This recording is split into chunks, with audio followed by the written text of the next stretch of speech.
მოგესალმებით. დღეს ბათუმში პროტესტის 176 დღეა და აქციის მონაწილეები ისევ შეიკრიბენ ბათუმში საკონსტიტუციო სასამართლოსთან, თუმცა დღეს ეს თარიღი შეხვედრის მათი შეკრების 176 დღე არის ნაკლებად მნიშვნელოვანი იმის გამო, რომ დღეს მთელი ქვეყნის ყურადღება მიპყრობილი იყო თბილისის საქალაქო სასამართლოსკენ, სადაც მოსამართლე ირაკლი შვანგირაძემ მიიღო გადაწყვეტილება და მან დააკავა ზურა გირჩი-ჯაფარიძე. მიიღო დაპატიმრების გადაწყვეტილება. ზურა გირჩი-ჯაფარიძე მხოლოდ იმის გამო დააკავეს, რომ ის არ გამოცხადდა წულუკიანის საგამოძიებო კომისიაში და არ გადაიხადა ასევე გირაო. ზურა ჯაფარიძეს სწორედ ამის გამო ედავებოდნენ სისხლის სამართლის წესით. ზურამ განაცხადა, რომ ის არ ითანამშრომლებდა რეჟიმთან და ასევე არ გადაიხდიდა ჯარიმას, არ გადაიხდიდა გირაოს, რის გამოც ის დღეს დააპატიმრეს. მთელი დღის განმავლობაში საკმაოდ დრამატულად ვითარდებოდა თბილისის საქალაქო სასამართლოში მოვლენები, მობილიზებული იყო პოლიციელების უპრეცედენტო რაოდენობა, იქ არ გააჩერეს სხდომათა დარბაზის შესასვლელთან არ მისცეს მოქალაქეებს გაჩერების საშუალება.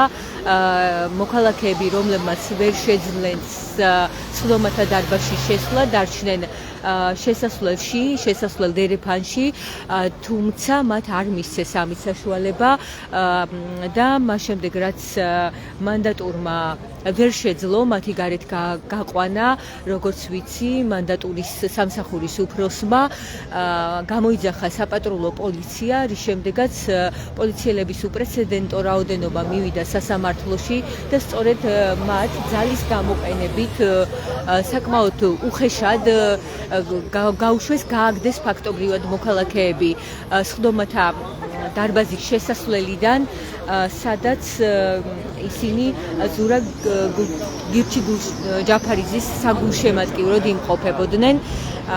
ბევრი მათგანი აპროტესტებდა კიდეც ამას, რის შემდეგაც საპატრულო პოლიცია მათზე იძალა და ეს ყველაფერი სხვადასხვა მედია საშუალებების ლაივში კარგად ჩანდა და ასე ძალის გამოყენებით დაატოვებინეს მათ შესასვლელი, სხდომათა დარბაზის შესასვლელი.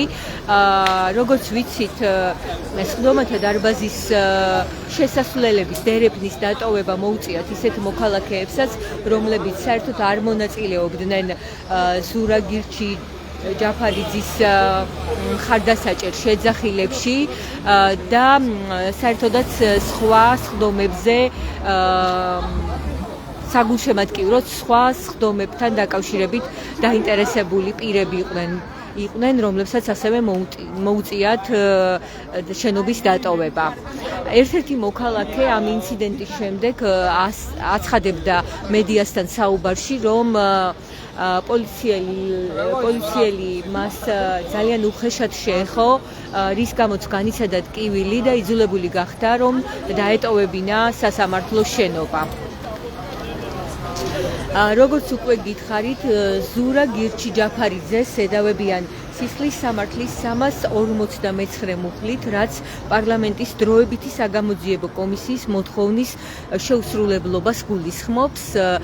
შეგახსენებთ, რომ ზურა გირჩი-ჯაფარიძე დაბარებული იყო წულუკიანის კომისიაში, როგორც კომისია აცხადებდა, მასთან ჰქონდათ კითხვები, თუმცა ზურამ განაცხადა, რომ არ მიიღებდა მონაწილეობას ამ გამოკითხვაში, არ მივიდოდა წულუკიანის კომისიაში და ასევე არ ითანამშრომლებდა რეჟიმთან, არ გადაიხდიდა. დღეს, როდესაც უკვე მოსამართლე იღებდა გადაწყვეტილებას, ის სხდომათა დარბაზში მარტო დარჩა, მისმა გულშემატკივრებმა სხდომათა დარბაზი დატოვეს და მან სთხოვა ასევე ადვოკატებს დაეტოვებინათ სხდომათა დარბაზი. ამის შემდეგ ზურა გირჩი ჯაფარიძემ მოსთხოვა მოსამართლეს ირაკლი შვანგირაძეს, რომ მისთვის გამოეყოთ სახაზინო ადვოკატი და ასევე მინდა გითხრათ, რომ როდესაც ამოიწურა სამუშაო საათები, ადვოკატებმა შუამდგომლობით მიმართეს მოსამართლეს, რომ არ გაეგზელებინათ მუშაობა, თუმცა მოსამართლემ განაცხადა, რომ აუცილებლად დღეს უნდა მიეღო გადაწყვეტილება და უნდა დაესრულებინა ეს საქმე და როგორც უკვე ვიცით, მოსამართლემ მიიღო ზურა გირჩი ჯაფარიძის დაპატიმრების გადაწყვეტილება. ერთადერთი მიზეზი, რის გამოც ზურა დააკავეს, არის წულუკიანის კომისიაში გამოუცხადებლობა. როგორც ვიცით, შეფარდებული იყო 20,000 ლარიანი გირაო, რაც ზურას უნდა გადაეხადა იმისთვის, რომ სასამართლოს არ მიეღო მისი პატიმრობის გადაწყვეტილება. ფაქტობრივად დღეს, როდესაც ისინი მივიდნენ, როდესაც თავად ზურა მივიდა სასამართლოში და მივიდნენ მისი გულშემატკივრები, მოლოდინი იყო, რომ მას დააკავებდნენ. მინდა გითხრათ ასევე, რომ თბილისის საქალაქო სასამართლოსთან დღეს მობილიზებული იყო არა მხოლოდ სასამართლოს შენობაში, არამედ სასამართლოს გარე პერიმეტრზეც იყო მობილიზებული პოლიცია საკმაოდ დიდი რაოდენობით და რამდენიმე შემთხვევაში მათ მოქალაქეებს ყავის აღების საშუალება არ მისცეს კომერციული ობიექტიდან. ორი მოქალაქე, მათ შორის ყავის აღების შემდეგ დააკავეს კიდეც, როდესაც ერთ-ერთმა გააპროტესტა, რომ ის არის მოქალაქე და მას შეუძლია ნებისმიერ ადგილას გაჩერდეს და დალიოს ყავა. ამის შემდეგ, როდესაც მათ აიღეს ყავა და დაბრუნდნენ, ისინი დააკავეს. როგორც ვიცი, ერთ-ერთი მოქალაქე, რომელიც ასევე აცხადებდა, რომ პოლიციამ დღეს თბილისის საქალაქო სასამართლოში მასზე იძალადა და ადგილი ჰქონდა ძალიან უხეშ მოპყრობას, ეს იყო მარიამ მეკანიშვილი. ასევე ყავის ინციდენტის გამო, თუ შეიძლება რომ ამას ყავის ინციდენტი უწოდოთ, რადგან მოქალაქეები, როგორც გითხარით, ცოტა ხნის წინ ყავის ასაღებად იყვნენ, რა დროსაც მას მიადგა პოლიცია და უთხრეს, რომ აიღეთ სასწრაფოდ ყავა და დატოვეთ ტერიტორია. ეს გააპროტესტეს მოქალაქეებმა, უპასუხეს პოლიციას, რომ ისინი მოქალაქეები არიან და სადაც მათ მოესურვებათ, იქ დალევენ ყავას, თუმცა ამის შემდეგ ისინი დააკავეს. ესენი არიან აბი კორძაია და სალომე კენჭიაშვილი.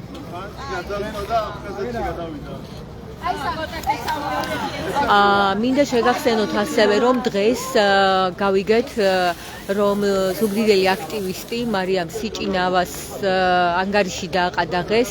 დღეს ასევე გავიგეთ დილის საათებში, რომ დაყადაღებულია ბათუმელი აქტივისტის ციალა ქათამიძის ანგარიში. ციალა ქათამიძის შემთხვევაში არ ვიცით, ზუსტად არ ვიცი, რას უკავშირდება ეს გადაწყვეტილება. სავარაუდოდ ციალა იქნება დღეს აქციაზე, შემოუერთდება აქციას, რის შემდეგაც ჩვენ შეგვეძლება, რომ მას ვკითხოთ, შეიძლება ეს უკავშირდებოდეს მის დაჯარიმებას და საჯარიმო თანხის ამოღებას. ზუსტად არ ვიცი, როდესაც შევძლებთ ჩვენ ციალასთან გასაუბრებას, უკვე დავაზუსტებთ მასთან დეტალებს.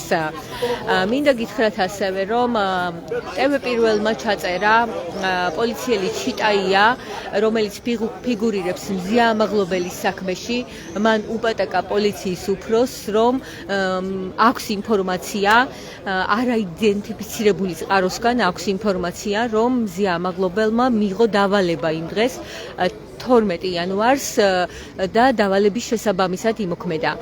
დღეს ამასთან დაკავშირებით კითხვები დაუსვეს ჩიტაიას, თუმცა მან განაცხადა, რომ არ არის ვალდებული ამ კითხვებს უპასუხოს და ფაქტობრივად არანაირი ინფორმაცია არ გაუჟღერებია მას მზიაამაღლობელის საქმესთან დაკავშირებით.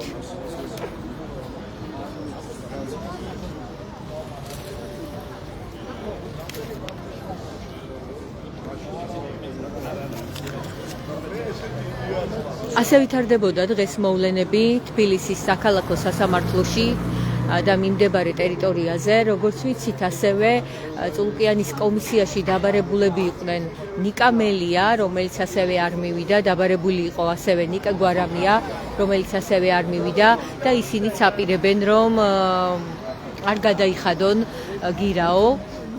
როგორ განვითარდება მოვლენები, ამას ვნახავთ ალბათ მომავალში. დღეს კი მთავარი ამბავი იყო ის, რომ სასამართლოში განიხილეს ზურა გირჩი ჯაფარიძის საქმე და მოსამართლე ირაკლი შვანგირაძემ, რომელმაც ასევე განიხილა სხვა პოლიტპატიმრების საქმეებიც და მიიღო მათი დაპატიმრების გადაწყვეტილება, ძირითადად ისინი დააპატიმრეს. არ ვიცი, არის თუ არა პოლიტპატიმრებს შორის ან აქციაზე დაკავებულებს შორის ისეთი საქმეები, რომელიც განიხილა შვანგირაძემ და სხვა გადაწყვეტილებები მიიღო. დღესაც მოსამართლე ირაკლი შვანგირაძემ მიიღო პატიმრობის ზურა გირჩი ჯაფარიძის პატიმრობის გადაწყვეტილება. როგორც ხედავთ, ბათუმში გრძელდება საპროტესტო აქცია. მე ახლა შევეცდები, რომ გავესაუბრო დღეს განვითარებულ მოვლენებზე, მოვისმინოთ მათი მოსაზრებები, როგორ აფასებენ ისინი იმას, რაც დღეს მოხდა სასამართლოში და როგორ აფასებენ ზოგადად ქვეყანაში განვითარებულ მოვლენებს. აქ იმყოფება ირაკლი ირემაძე.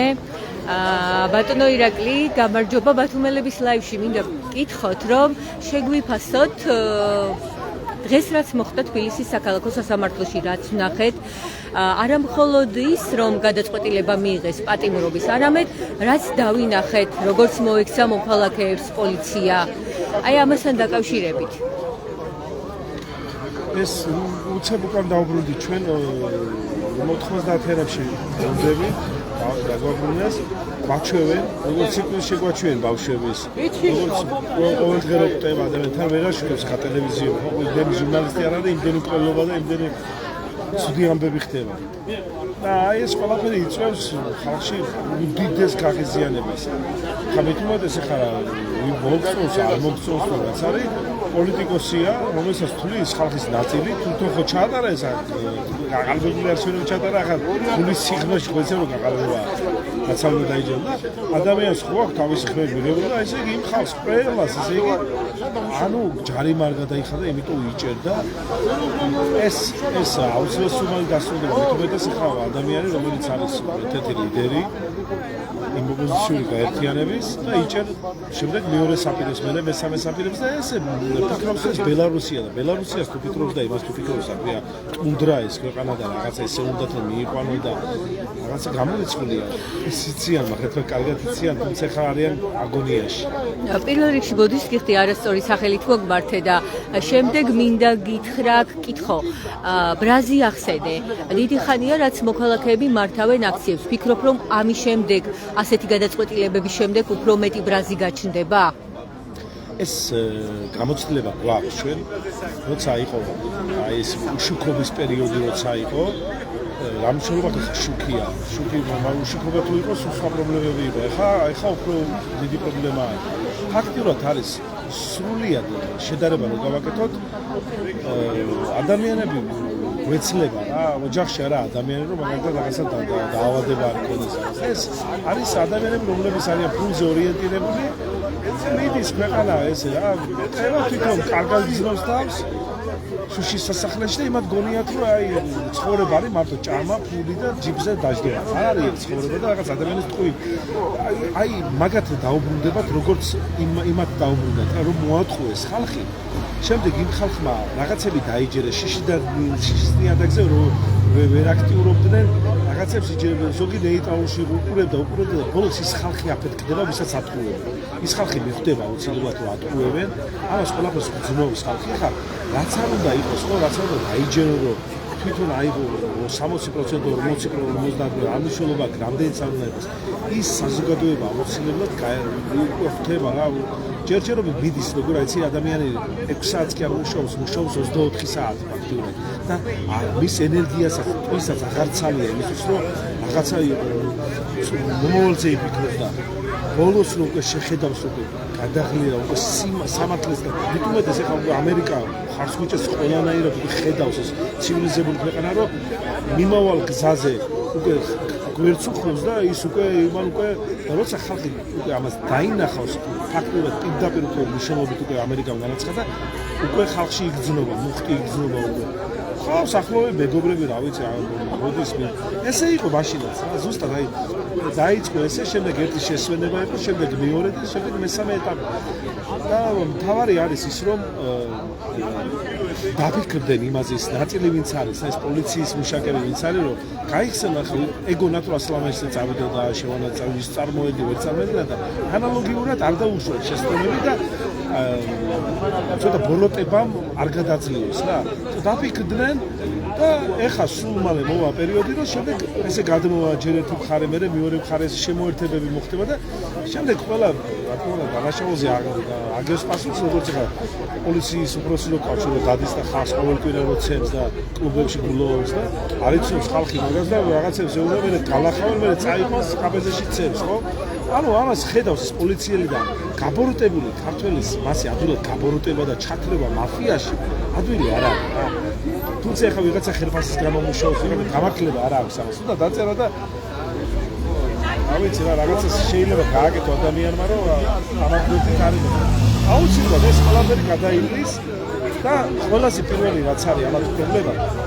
ის რომ ახალგაზრდები პირველი ახალგაზრდები ში გაიღვიძეს აფეთქება მოხდი იმიტომ რომ ესენ ხო გაზრდილი ხარიან ეხლა როგორც ხელოვანი ჰოლივუდის ფილმებზე არიან გაზრდილი ამათ აქვს 5 სიცოცხლე ამათ ეხლა გონიათ რომ გააჩერეს რაღაცა ესენი გმირები არიან ამ როგორც ჰოლივუდის ფილმში გმირი იმარჯვებს ესე ამათ გონიათ როგორც ის არის რუსული ფილმები რო იყო და ის რაღაცები რომ გმირი მარცხდება და შეაშინებს ხს არა ესენი ცივილიზებია უკვე წლებია უკვე ამათმა ჩვენ მაშინ ჩვენ გადავლახეთ ეს რომელიცაც არ ვიცოდეთ კარგად ევროპა რა იყო ხო ამათმა იციან რა არის ახლა შენ წვიტავ და მიყავს ჩინეთისკენ ყავს ირანისკენ და დამარცხებული რუსეთისკენ გახატაკებული რუსეთისკენ არ წამოყვება იავარდებით რომ დაპირდეთ დააგვიანა ასალმა რომ დააგვიანა ფულსო მოგცემთო რომ უთხარ ხალხს და ასალო გვიანია უკვე ეს დააგვიანა ამას სოფლებზე რომ მიეცა რაც დაპირდების 20% გაიგეთები და მაშინ ამ ხელა ამოვი არ ეკნებოდა და აი სწორად თქვა და მაგრამ მაინც როცა ადამიანს საქმის კეთება შეგიძლია მის გუნდზე ვაკლა ხო ხედავთ რა ხდება მადლობა ეს მალხაზ ირემაძე საუბრობდა ის აცხადებს რომ საჯარო მოხელეებზე გააკეთა მან აქცენტი მალე შემოგვიერთებიან ისინი განაცხადა ბოროტებამ არ გადაგძლიოთ მიიღეთ გადაწყვეტილება მოუწოდა მან ნინას მინდა ვთხოვო ბათუმელების ლაივში სწორად მოგმართეთ ხო თუ შეიძლება რომ გამოიწიოთ ცოტა დღეს რაც ვნახეთ თქვენი აზრი მაინტერესებს თბილისის საქალაქო სასამართლოში რაც ხდება არ გულისხმობ მხოლოდ დაკავების გადაწყვეტილებას რაც ვნახეთ დერეფნებში რაც ხდებოდა როგორ ძალადობდნენ მოქალაქეებზე როგორ დაატოვებინეს მათ სასამართლოს შენობა განსაკუთრებით ქალებზე ძალადობდნენ მგონი აი თქვენი შეფასება მაინტერესებს ეს რას გამოიწვევს თქვენი აზრი აი ძალიან დიდი სამწუხაროდ აღარ მინახავს უკვე ბოლო ისინი ვნახეს აი სასამართლოს დაწყებამდე კადრები როცა ჭიდაობა მიდიოდა და ეს პირველი არ არის ანუ პირადად მეც ძალიან ხშირად მოვყოლი ვარ პოლიციელებთან ფიზიკურად შემოხლაში და ძალიან დიდი ხანია რომ ეს გვარი წაიშალა უკვე პოლიციას და მოსახლეობას შორის რომ ანუ ქალები კაცები სულ ერთია უბრალოდ აი მთელი რა ბოლო წლების განმავლობაშია უკვე და განსაკუთრებით არჩევნების მერე ყველაფერი მიმართულია იმისკენ რომ ადამიანებს აი მაქსიმალურად რაღაც შეგრძნება მქონდა ხანდახან რომ ნახირივით გვექცევიან რომ მიგერეკებიან რა უბრალოდ აი ხელს მკრავენ და ამით იმას გვაჩვენებს ჩვენი სახელმწიფო რომ არანაირი მნიშვნელობა ჩვენ არ გვაქვს ან ფასი მოსახლეობას არანაირი არ გააჩნია ეს იმის დემონსტრირებაა კიდე ძალის რომ ყველაფერს ჩაახშობს ძალით და უბრალოდ აი მორიგი დადასტურება იყო, ანუ ახალი ჩემი აზრით არაფერი არ ხდება, აი მუდმივი დეჟავუ მაქვს, რომ ყოველ დღე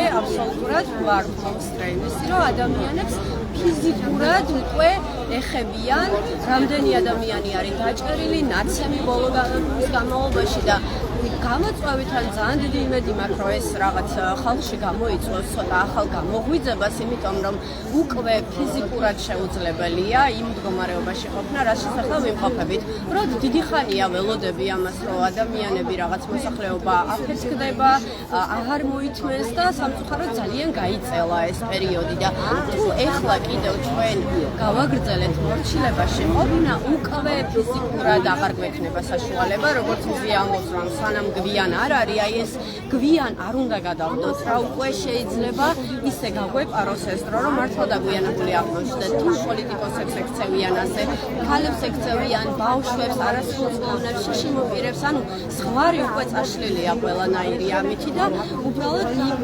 იქამდე მივედით, რომ სახელმწიფო ყველაფერზე არის წამსვლელი, ჩვენი მთავრობა, რომ ძალაუფლება შეინარჩუნოს. როგორ უნდა აჩვენოს ხალხმა ძალა? კიდევ რა უნდა გააკეთოს? ჩემი აზრით, ანუ თავიდანვე აქციების დაწყებიდან სულ ამბობდი, რომ გაფიცვა არის ყველაზე იდეალური ვარიანტი და სამწუხაროდ საქართველოში ჯერჯერობით არ გაგვაჩნია გაფიცვის კულტურა, მაგრამ ვფიქრობ, რომ აი რეალური დისკომფორტი უნდა შეექმნას მთავრობას, იმიტომ რომ თუნდაც ქუჩაში გამოსული ასეული ათასობით ადამიანიც კი ვერ აცვლევინებს აზრს და ერთი ალბათ იქნება, რომ გაფიცვა ამ შემთხვევაში გაფიცვა უნდა მოხდეს ალბათ უფრო საჯარო სექტორის მხრიდან, აი სატრანსპორტო სისტემის თუ როგორც ნორმალურ ევროპულ ქვეყნებში ხდება, ან უბრალოდ მასიური დაუმორჩილებლობა.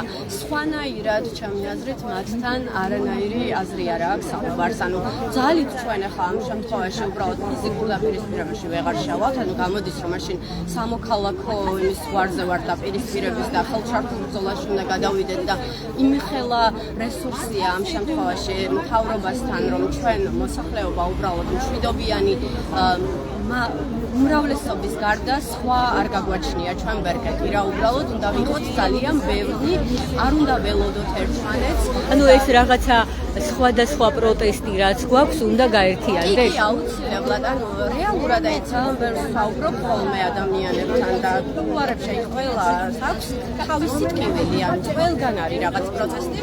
მე პირადად თაგოში გადავედი საცხოვრებლად, რამოდენიმე თვე არის და მაგალითად აი საბაგირო არის გაფუჭებული, რომელსაც არავინ არ აკეთებს შეკეთებას და ამაზე არავინ არ საუბრობს, ანუ მთელი სოფელი მოწყვეტილია ცივილიზაციას, ანუ მანქანა ძალიან რთულია გადაადგილება და იქ ეს პრობლემა, ინფრასტრუქტურა არის გაუმართავი, ზოგან ანუ წყალი არ აქვს მოსახლეობას, იქ რაღაც მშენებლობა უკანონო.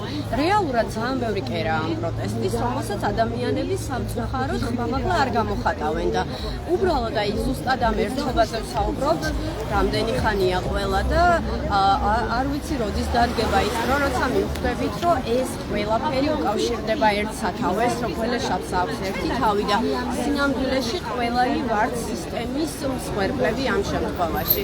უბრალოდ ეს გამოვლინებული არის სხვადასხვა ადგილებში, ბალდის კანიონზე დღემდე მიმდინარეობს გუშინიყო სასამართლო და ანუ ის ნაცვლად რომ გამოცხადებულიყო ეს ინვესტორი, რომელიც ფიზიკურად ძალადობდა აქციის მონაწილეებზე, არ გამოცხადდა და 100 ლარით დაჯარიმდა და გარეთ დახვდა აქციის მონაწილეებს, შეურაცხყოფა მიაყენა. ჭიათურაში ნახეთ რაც ხდება მაღაროელებთან, როგორ ესაუბრებოდა კომპანიის წარმომადგენელი. რუსი დირექტორი. მუდმივად აი როგორი შეგრძნება მაგზით, რომ ანუ თითქოს არიან მაღლა, ანუ ხალხი ვართ ცალკე და რაღაცა მასე, ანუ ჯგუფი ადამიანების თავისუფლებას აძლევს, რომ ასე ესაუბროს მოსახლეობას, რომელზეც დამოკიდებულია. ჩვენ თუ გავიაზრებთ იმას, რომ ძალა არის ჩვენში და ჩვენს გარეშე არ არსებობს მთავრობა, ჩვენ ვაძლევთ რეალურად ამის უფლებას, რომ გავაკეთოს ყველაფერი, ან მაღაროელების გარეშე ხო მაღარო ვერი არსებობს უბრალოდ და აი ეს ხალხში ძალიან კარგად იმუშავა აკავეს სამწუხაროდ ამ პროპაგანდამ, რომ ხალხში გაქცეს უიმედობის შეგრძნება, ის რომ ჩვენ მაინც ჩვენი ხმა არასოდეს არ ისმის და აი რაღაცნაირად ეს გარდატეხა მოხდეს, რომ გავაცნობიეროთ, რომ ჩვენში არის ძალა, რომ ჩვენზე არიან დამოკიდებული, ჩვენ ვუხდით გადასახადებს, ჩვენ ვკლევავთ, ჩვენ ვაფინანსებთ მათ და ჩვენ ვართ მთავარი. სანამ ადამიანებს არ გაუჩნდებათ ეს შეგრძნება, რომ ჯერ არის მოსახლეობა და შემდეგ არის უკვე მთავრობა. ჩვენ ვქირავთ მათ, ჩვენ ვირჩევთ და ისინი არიან დაქირავებული მუშაკები, მეტი არაფერი. და ეხლა ამ წუთას ესეთი ის არის, რომ ვიღაცა ღმერთება და აქვს თავი წარმოდგენილი, რომ აი ყველაფრის უფლება აქვს რა, აი რა ვიცი, ბასლაინზე სიარულის უფლება აქვს, დარღვევის უფლება აქვს, ყველაფრის ფიზიკურად ძალადობის უფლება აქვს, პოლიციის უფროსი, რომელიც ძალადობს და ან მოქალაქეებზე და ამ დროს ზია არის დაჭერილი მისი სილის გაწვნის გამო, ანუ აი ეს არის უბრალოდ ძალიან დიდი უსამართლობა, რომელიც რეალურად ავტორიტარიზმია უკვე, დიქტატურა არის და ის ჩვენ გვეგონა რომ აი რაც რუსეთში ხდება ჩვენთან არ მოხდება, უკვე მოხდა ეს ყველაფერი და ჩვენ ანუ ვფიქრობ კიდევ სულ იმედი მაქვს იმის რომ რადგან საქართველო არის ძალიან პატარა ქვეყანა და ყველა ერთმანეთს იცნობს, სინამდვილეში ყველამ ყველაფერი ვიცით, უბრალოდ ამაზე გვიჭერს ხმამაღლა საუბარი და ხანდახან ცოტა ბრაზი მომდის ხოლმე რომ 100 ადამიანი ვსაუბრობთ, სინამდვილეში რაღაც მილიონი სადგმოს და ყველა სხვის საქმეს ვერ გავაკეთებ ჩვენ, ანუ მე შეგვიძლია გამოვიდე ქუჩაში, მაგრამ აი იქ საბაგიროს ტკივილს, იქ ჭიათურელების იმას ჩვენ შეგვიძლია სოლიდარობა გამოვიცხადოთ, მაგრამ სხვის საქმეს ვერავინ ვერ იტყვის საბოლოოდ და ამიტომ აი რაღაცნაირად უნდა გაბედოს ყველა, რომ ის სული, რომელიც აქვს უკან და რომელსაც საუბრობთ, უბრალოდ თქვას ხმამაღლა. მადლობა, დიდი მადლობა. და ერთ-ერთი აქტივისტი, სახელმწიფო სწორად ვამბობ. ნინა გოგია საუბრობდა ბათუმელების ლაივში. თქვენ დაამატებთ? არა, დამატება არ მინდა. წუთიერი დუმილი მინდა გამოვაცხადო და კი ბატონო, ჩვენ არ იქნება. კომენტარები კი ბატონო, მე გავაგზელებ ლაივს. კი ბატონო, გამოაცხადეთ. კი ბატონო, აქციების მედროშე გვაწვდის ინფორმაციას, რომ აპირებს წუთიერი დუმილი გამოაცხადოს დაღუპულების საპატივცემულოდ. რასაც ხადებთ, რომ გითხრათ უცებ წუთიერი დუმილი საქართველოსთვის დაღუპული გმირებისთვის. საქართველოსთვის დაღუპული გმირებისთვის უნდა გამოაცხადოს ბათუმის აქციების მედროშემ წუთიერი დუმილი და ჩვენ შეგვითანხმდა, რადგან დაგვინახა რომ ლაივი გვაქვს, არ იყოს ამ დროს კომენტარებიო, ასე გაგვაქვთ ხილა, ამიტომ ჩვენ დაველოდებით მას.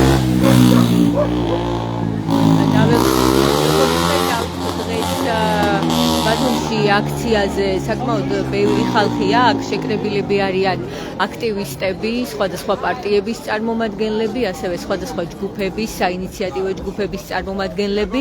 შეგახსენებთ ასევე, რომ მათი მოთხოვნა არის უცვლელი, გადადგეს არალეგიტიმური მთავრობა, ეს არის უკვე პირველი მოთხოვნა, რასაც ისინი აჟღერებენ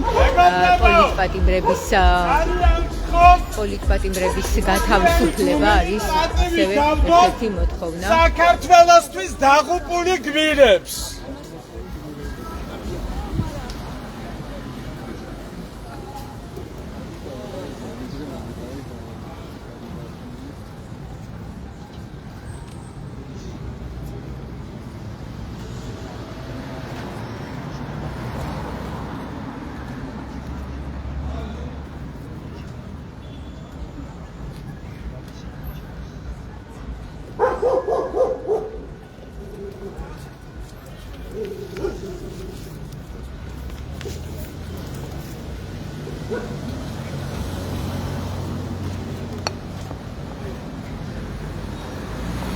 დიდი მადლობა.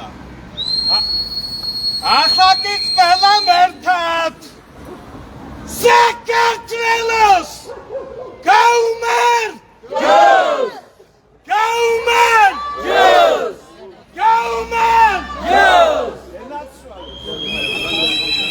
საპროტესტო აქცია ბათუმში საკონსტიტუციო სასამართლოსთან გრძელდება. აქ შეკრებილები აგრძელებენ საპროტესტო აქციას და მათი მოთხოვნები არის უცვლელი. ძირითადად ისინი აჟღერებენ ასეთ მოთხოვნას, რომ უნდა გადადგეს არალეგიტიმური მთავრობა, ჩაინიშნოს ხელახალი არჩევნები და ასევე ითხოვენ პოლიტპატიმრების გათავისუფლებას. როგორც იცით, დღეს კიდევ ერთი პოლიტპატიმარი დაემატა, შეიძლება ასე ითქვას, პოლიტპატიმრების რიცხვს.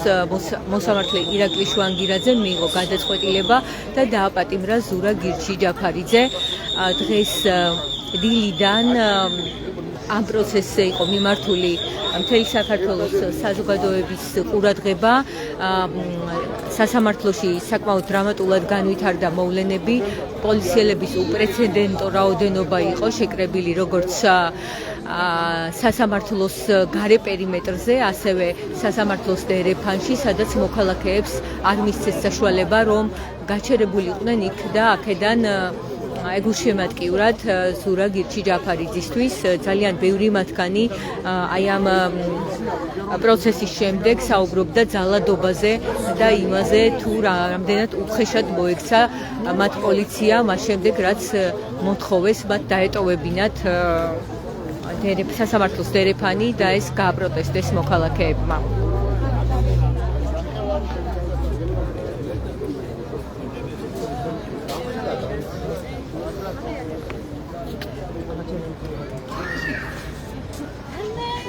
შეგახსენებთ, რომ საპროტესტო აქცია გრძელდება ბათუმის საკონსტიტუციო სასამართლოსთან, თუმცა დღეს მთავარი თემა ქვეყანაში იყო ზურა გირჩი-ჯაფარიძის დაპატიმრება და თბილისის საქალაქო სასამართლოსკენ იყო მიპყრობილი მთელი ყურადღება. შეგახსენებთ ასევე, რომ ზურა დააკავეს სისხლის სამართლის 349 მუხლით, რაც ითვალისწინებს პარლამენტის დროებითი საგამოძიებო კომისიის მოთხოვნის შეუსრულებლობას. მას მანამდე 20,000 ლარიანი გირა ჰქონდა შეფარდებული, თუმცა ზურამ განაცხადა, რომ არ გადაიხდიდა ამ თანხას, ასევე არ ითანამშრომლებდა რეჟიმთან. ასევე მინდა შეგახსენოთ, რომ მზე ამაღლობელის ბათუმელებისა და ნეტგაზეთის დამფუძნებლის სასამართლო პროცესი 29 მაისს უნდა გამართულიყო, თუმცა გადაიდო 30 მაისისთვის. როგორც იცით, ცდომები გრძელდებოდა, ძირითადად პროკურატურის მოწმეებს კითხავდა მოსამართლე, თუმცა კიდევ 8 მოწმე უნდა გამოეკითხათ. 8 მოწმე პოლიციელი, მათ შორის იყო ვლადიმერ შიტაია, რომელმაც უპატაკა აჭარის პოლიციის უფროს, სწორად ბათუმის პოლიციის უფროს, რომ მზე ამაღლობელს დავალება მისცეს ტელეფონით. ამაზე მაქვს ინფორმაცია არაიდენტიფიცირებული პირისგანო, ასე წერდა პოლიციელი და მოითხოვა ტელეფონზე წვდომა, ტელეფონის ამაღლობელის ტელეფონის ამოღება და ასევე აპლიკაციებზე წვდომა, ინფორმაციის ამოღება. მინდა გითხრათ ასევე ისიც, რომ როგორც განმარტეს მზე ამაღლობელის ადვოკატებმა, სისხლის სამართლის საქმეს პროკურატურამ დაუდო ადმინისტრაციული საქმის ოქმი, სადაც მოსამართლე წერს, რომ დაეყრდნო 3 ვიდეო მტკიცებულებას, რომელშიც თითქოს ჩანს, რომ მზე ამაღლობელი ხელს უშლიდა პოლიციელებს, შეურაცხყოფას აყენებდა მათ და აგინებდა. თუმცა ეს ვიდეოები გაშიფრეს ადვოკატებმა და ფაქტობრივად არც ერთი კადრი არ ადასტურებს იმას, რასაც წერს თავის დასაბუთებაში მოსამართლე. მიუხედავად ამისა, მოსამართლე თავის დასაბუთებაში წერს, რომ სწორედ ამ ვიდეო მტკიცებულებებს დაეყრდნო. ამიტომაც ითხოვდნენ ადვოკატები, რომ ეს ვიდეო მტკიცებულებებიც დარჩოდა საქმეს და განეხილათ, თუმცა პროკურატურის შუამდგომლობა დააკმაყოფილა მოსამართლე ნინო სახელაშვილმა და ეს ვიდეო მტკიცებულებები სისხლის სამართლის საქმეს არ დაურთო.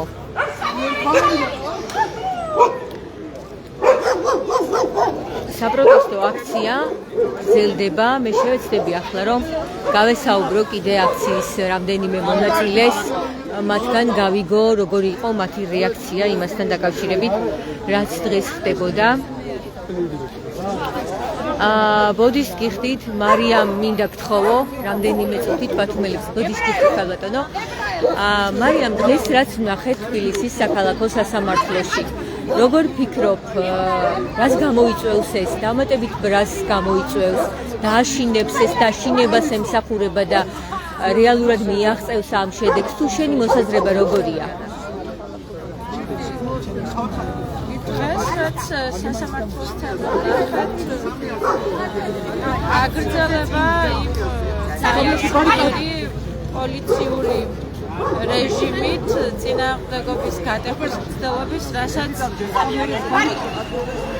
ძალიან დიდი ხანია ხედავთ და რის საპასუხოდაც მოქალაქეები სხვადასხვა ქალაქში მიუხედავად იმისა, რომ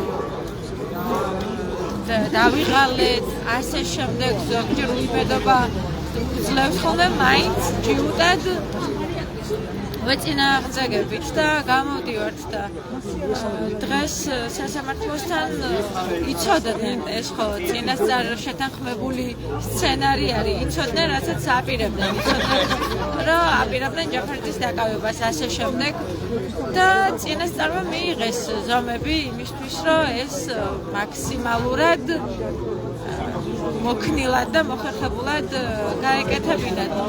ხალხში რაც გამოიწვევს ეს ყველაფერი, რა თქმა უნდა, იმ ბრაზს ამატებს და უკმაყოფილებას ემატება, ხო? ეს უსამართლობის მორიგი გამოვლინება.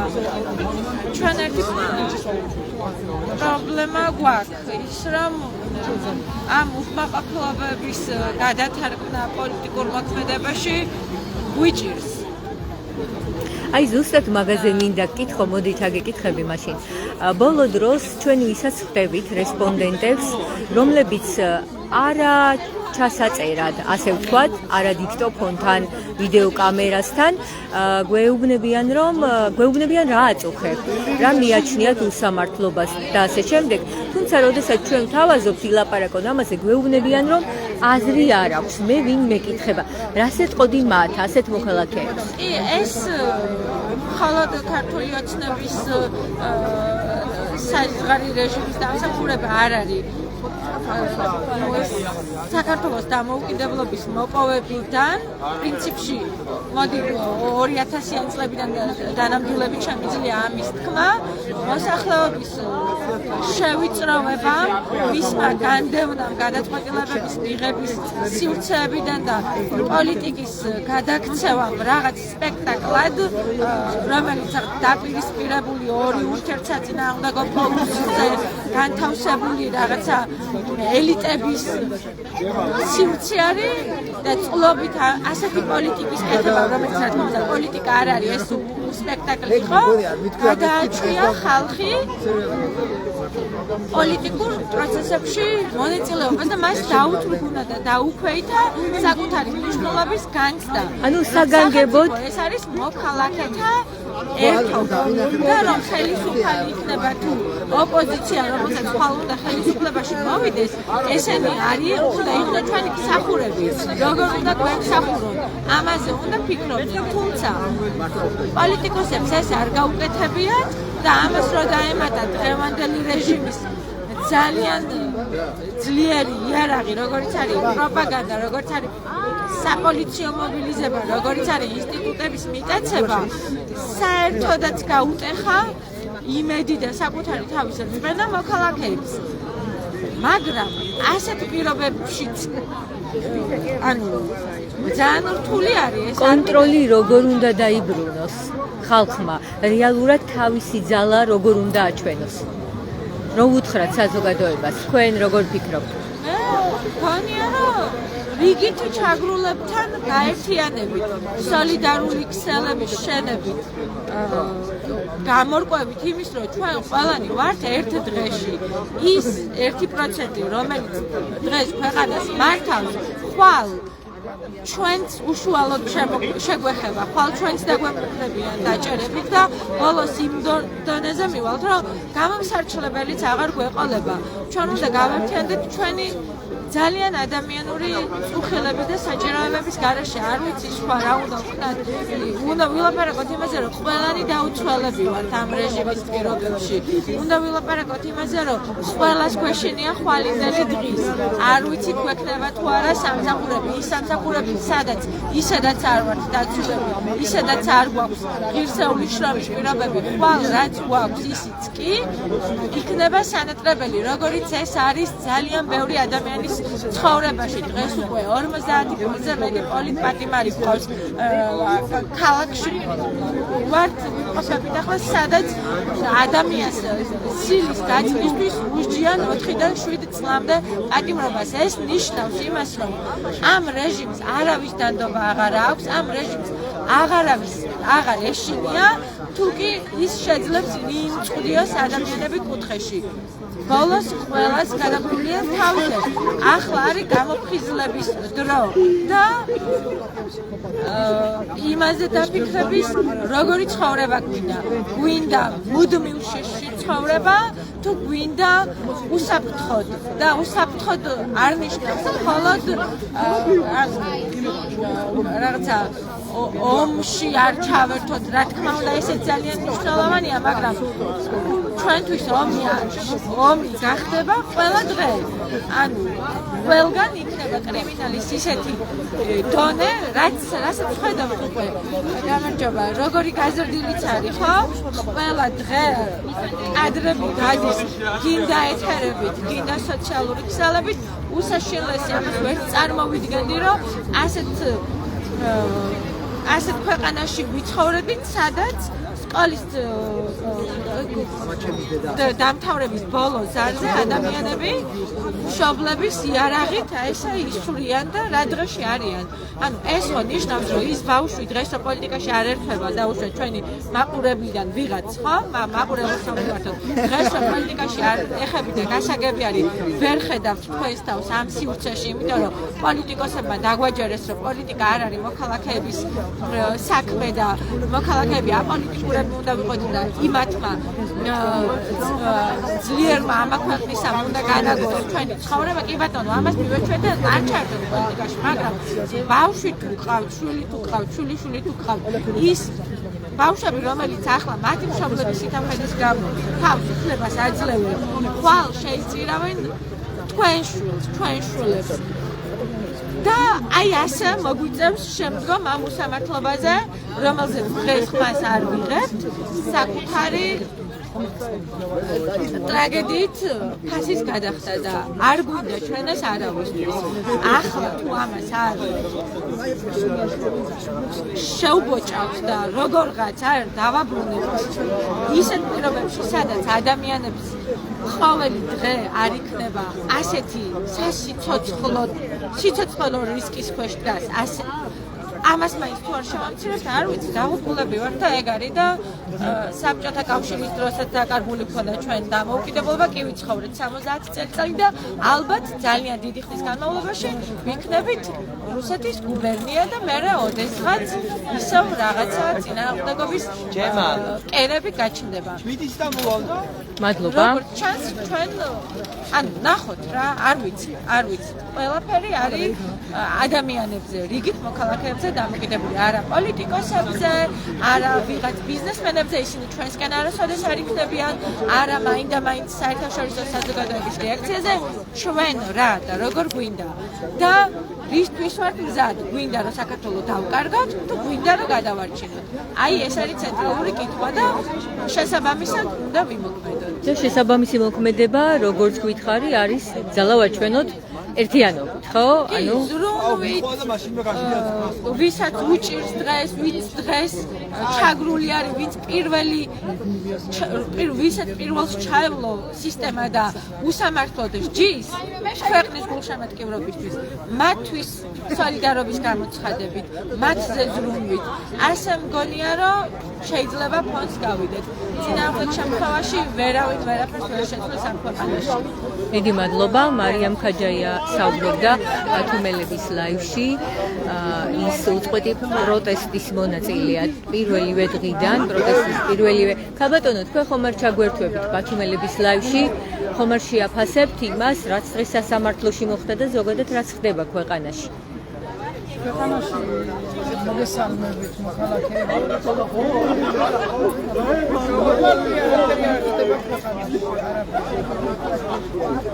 არაფერი თავის ადგილზე არ არის. ანუ ამ გადაწყვეტილებებით რას გვეუბნება? მოქმედებაზე გადავიდა თუ ზოგი მუქარად აღიქვამთ? თქვენ როგორ აღიქვამთ ამ ყველაფერს? მუქარაზე არაფერი კანონიერად არ ხდება, როგორც კანონს ეკუთვნის და როგორც ვიარ გამსახურდია გააკეთა ნორმალურად ყველაფერი, არაფერი არ არის ესეთი კანონი. ვარ უსახკარო და 7 წელიწადია უბრძოლო მყავში შემოვიდი და არაფერი. არანაირი შედეგი არ მიგიღე. შედეგი ქუჩაში ცხოვრობდი ერთი თვე, მერე ჯანმრთელობის სამინისტრომ შემასახლა BMC-ის მეოთხე საცხოვრისში, რომ ჩემი შვილიში შემოვიდია და ქუჩაში არ ვარ, ესა იგი თუ არა გაუსაძლისი მდგომარეობა, არ შემიძლია იქ გაჩერება. და შეუერთდით ამ პროტესტს. მე დღეს არ შეუერთებული ვარ. დიდი ხანი. შევერთდი 90-იანი წლებიდან მოვდივარ და ვბრძოლობ. და სულ პროტესტში ხარ. სულ პროტესტი.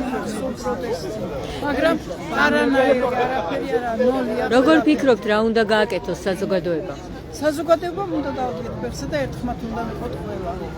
თქვენი სახელი და გვარი რომ იხარ? მაგული ფუტკარაძე. მაგული ფუტკარაძე საუბრობდა ბათუმელების ლაივში. ის აცხადებს, რომ უსახლკაროა, დიდი ხანია რაც იბრძვის, ბევრჯერ მიმართა მთავრობას შესაბამის უწყებებს, თუმცა გადაწყვეტილება მის სასარგებლოდ არ მიუღიათ.